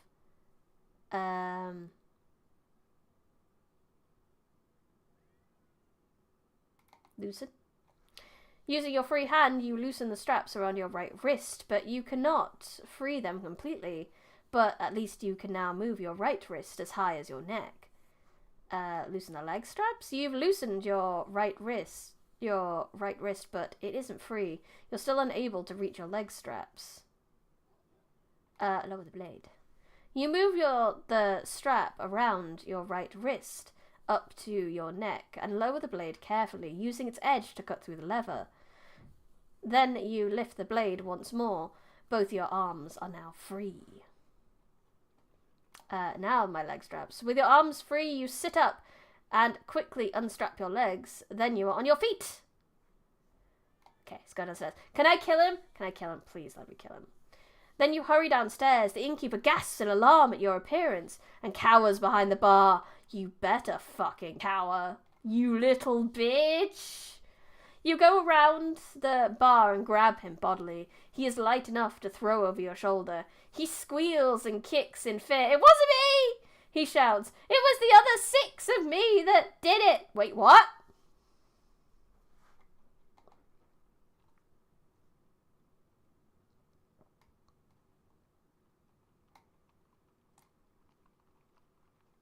Laughing cruelly, you carry him up to the room and strap him down to the bed. You take a moment to rewire the strings around the pulleys. The horrified innkeeper twists and turns his head to try follow the thread, but cannot get a good view from where he lies. Leave him. You walk out of the door, leaving the man to face his own trap. I would have loved to get my own gold, but that was just far too much of a beautiful thing to do. The inn door slams shut behind you, and the sun comes out overhead. Yes, we like some cruel irony. Outside. As the sun breaks over the rooftops of Lower Care, the city looks clean and bright, like a stone polished to a shine by a fast-flowing river. The effects of lasts for a beautiful moment, then the people of Care begin to stir, opening their windows to throw out their slop, shouting and cursing at each other as they do so. This town really does suck. It honestly does.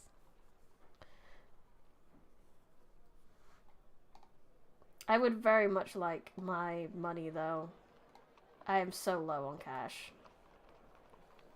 Hope we don't find mermaids. Yeah, I don't think they'd be happy with me. The market traders begin to set up their stalls, fighting and threatening each other to get the spots closest to the ships. A few sly types, probably pickpockets, begin to prowl the shadows between the stands. You do not have enough money to buy anything yourself. Wait for the bridge to be lowered. You ignore the various food stalls and watch the river as you wait. After a while, a grizzled old man arrives and unlocks a small booth by the harbour bridge. He goes inside and closes the door behind him. I mean, let's wait. You sit down outside the booth and wait for the man to lower the bridge. After a while, something happens. The old man leaves the booth and goes over to a contraption on the waterfront. He begins to heave and wind an ancient winch. It seems to be quite hard work. He is trying to move the whole weight of the bridge single-handedly. Let's help him out. You get to your feet and go over to help the man out. Ah! He growls. You'll break it! Help him anyway. Ignoring the man's complaints, you grab the other side of the winch and turn. The bridge lowers much faster than he could have done it alone, though the man does not stop complaining and whining. Finally, the bridge smacks down into place. The man does not thank you and sulks back inside his booth. At least we can get across now. At this point, who isn't a murderer in this town? That's true! We've come across 2 straight-up murderers so far.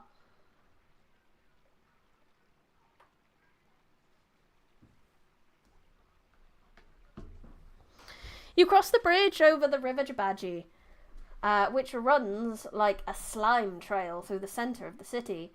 Halfway across, you hear a blood-curdling scream coming from somewhere on the bank, but you let it go! Oh, I'm sure that was nothing. That's nothing. It's fine. I'm sure nothing happened. Then suddenly the boards underfoot begin to creak. It looks like you might have damaged the bridge when you lowered it quickly. Fuck's sake. Run for the other side. Throwing caution to the wind, you pelt for the far bank. You make it to the other side without serious incident and breathe a sigh of relief. Good lord.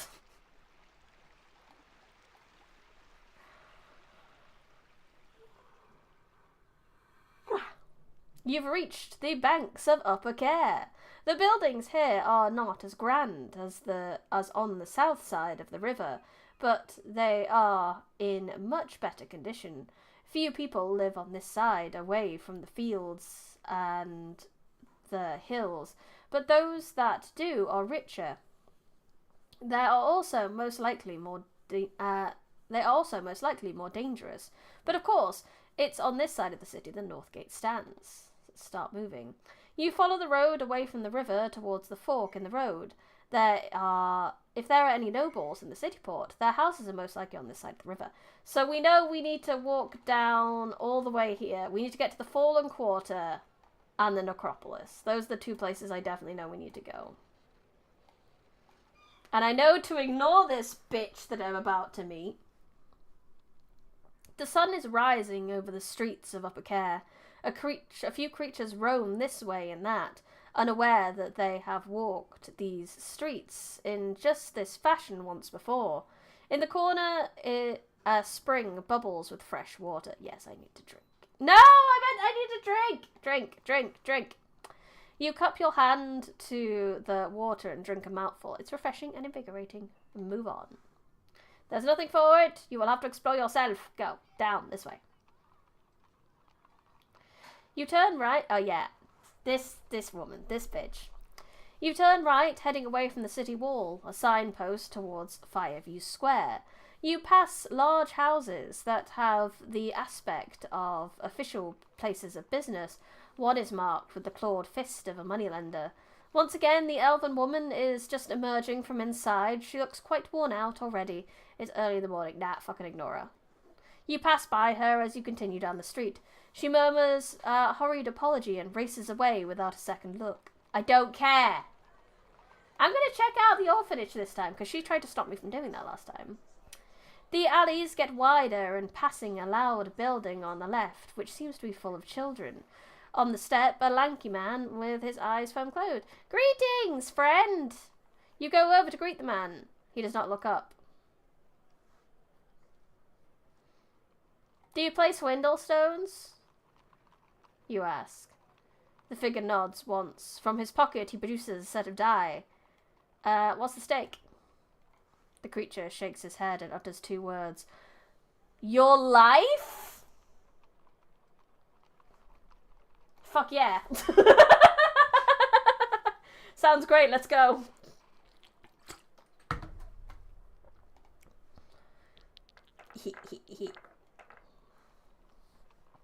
Okay, what do we got? I got 2 3s. 2 3s. Why is the building behind you? What is the building behind you? It's full of children. 2 3s. It's an orphanage for those whose parents are killed, lost, or go mad. Go mad or are murdered. You think we have 3 2s? You must have 3 2s if that's the case.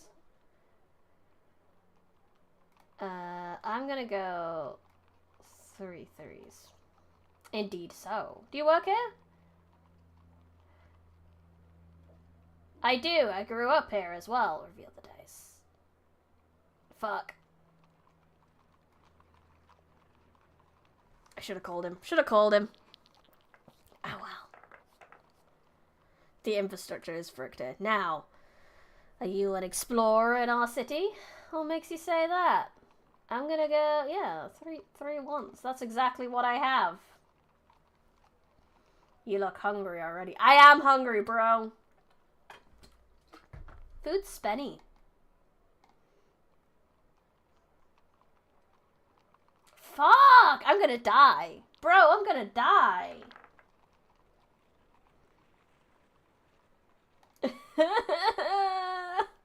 I was really good at this game originally. I'll raise that. I'm gonna raise that to 3 of them, you know. You think we have 4? No, we don't.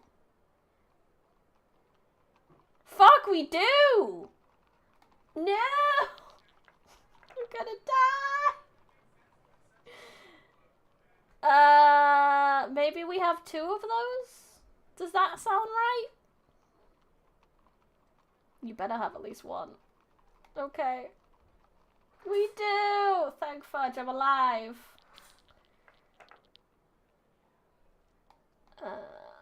I'm just gonna do a random one. We got 1 1. How about that? You want 2 of those? I don't think we do. We might though. We do! Oh my god, I died. The creature nods slowly. I'll give you another chance, he declares. Will you play again?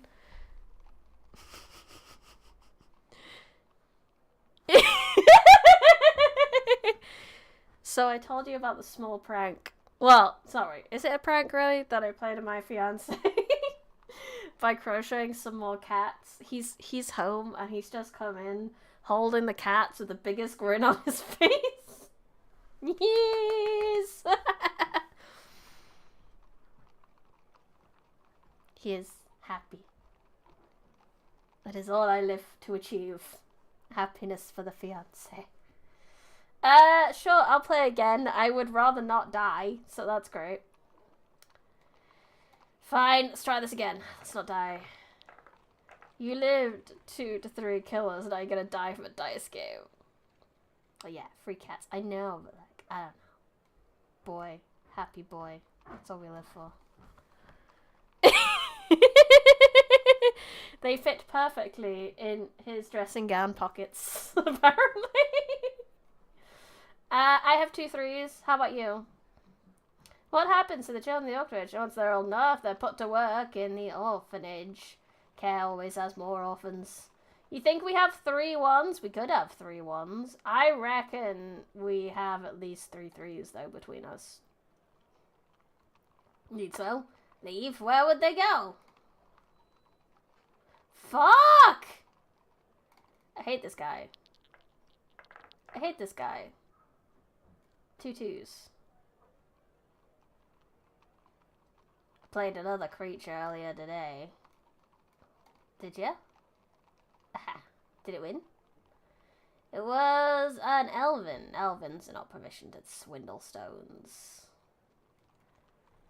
2 5s. I mean, he might have that.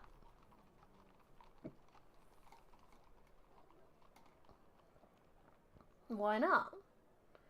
They are inventive creatures, but with inventions comes short memory. I'm gonna call at this point. We need to. Aha! Got him. I got him once. Pocket cats, indubitably. Okay, after this we'll have to stop though. 2 2s. I'm gonna just start at 1 2, and then we can just slowly go through there. I'm not calling yet. Okie dokie. Then that's fine. Then I'm gonna go 2 2s. Call. Yes, that's fine. You can call. We could have 3 2s. I'm getting on it, you bastard.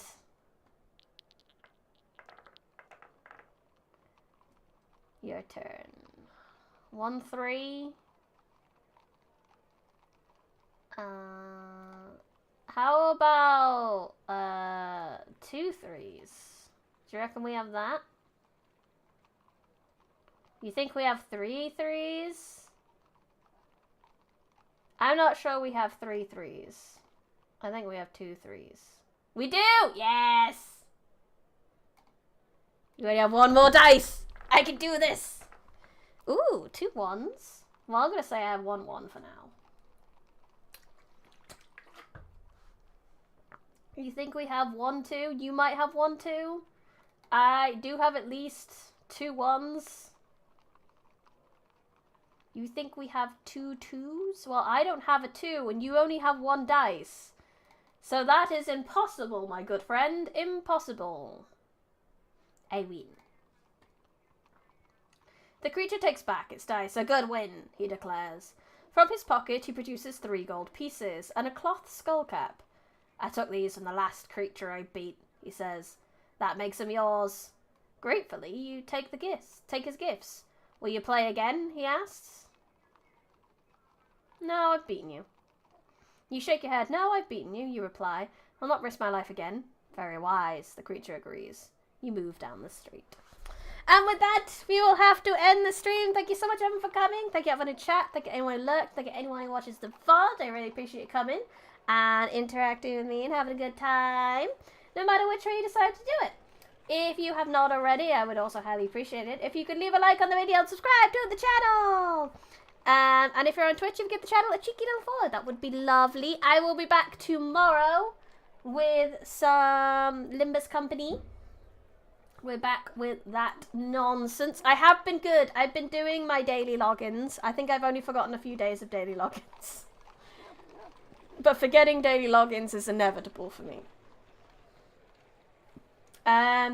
If you would like to support me in many ways, you can do it via, let me get my list of stuff. YouTube membership, where you get emotes, exclusive streams, Discord channel, merch discounts. That is the Patreon, where they are slowly getting all of the Moon Girl series in monthly chapters as I continue to write it, with exclusive streams, merch discounts, and free books. The exclusive streams aren't going to be as regular now. It's just going to be, I will have one every month, but it's going to be as and when I can fit it in, because as I've said, my schedule's changed a lot recently, so we'll fit it in where we can. There is the Kofi, where if you like my emotes, you can commission me to draw some for you. And there is small audiobooks in the shop. And last but not least, there is my merch store, where you can get ebooks, first edition copies of books that I've written. Potatoes! I am looking to maybe put out some more crochet things. So keep an eye out for that. But there's also ebooks, versions, copies of books that I've written, bookmarks, stickers, a notebook, and some, what's the word? A pillow! That's the one I was thinking of. But that is all I have for you today. Once again, thank you so much for coming. I'll see you guys tomorrow. But for now, I had fun. I hope you had fun. This has been Brandy Westmith, Land of the Forbidden Library. Goodbye.